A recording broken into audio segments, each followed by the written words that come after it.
chirp number 2. Yeah, chirp number 2. So how much of a disappointment has Tyler Bertuzzi been for the Toronto Maple Leafs? You mean returning Boston Bruin Tyler Bertuzzi? Right. Wait. No, yeah. The people here didn't want him to leave. Yeah, they didn't want him to leave. Yeah. That's so funny. Like I was mentioning to you guys before the show, like I did one Google search for Tyler Bertuzzi, and the top search results were, should the Bruins be keeping an eye on Tyler Bertuzzi? Is Tyler Bertuzzi's return to Boston imminent? Like, okay, we're already talking about this. Like that, yeah. He was laughing at Marchand's chirping of Reeves too, and that caught fire too. Yeah, how'd that play up there? So that to me is not like, I didn't find that offensive, or I didn't think that was a thing at all.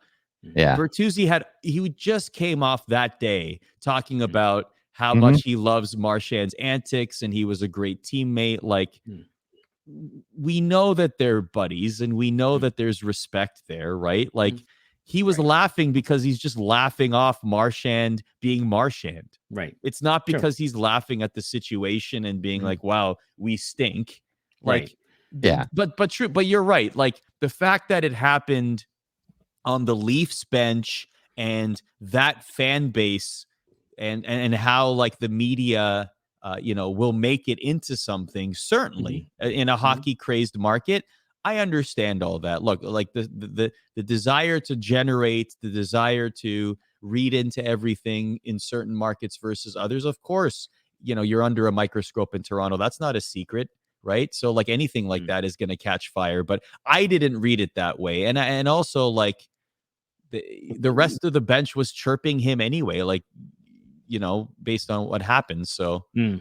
And he was like off to the corner. He wasn't even in the middle of it. He was like at the end of the bench. I mean, he hasn't had a great start to the season, so I'm sure that's part of the reason he's catching all the heat and the blowback is he hasn't really. But to your point, though, but to your point, like none of the players who came in the offseason have had stellar starts, right? Like Max Domi doesn't have a goal. Ryan Reeves doesn't have a point. There's already discussions about should there be another forward put in place like that might generate offense. Like they're really getting offense from the big contract guys. The Leafs I'm talking about, right? Like Austin Matthews is lights out. Nylander's playing on a contract year. Marner and Tavares are playing well. And then you see a drop off essentially, like Morgan Riley, sure. But then beyond that, like your depth players with Toronto are not performing to a level you would want them to be at after 11 games. Right.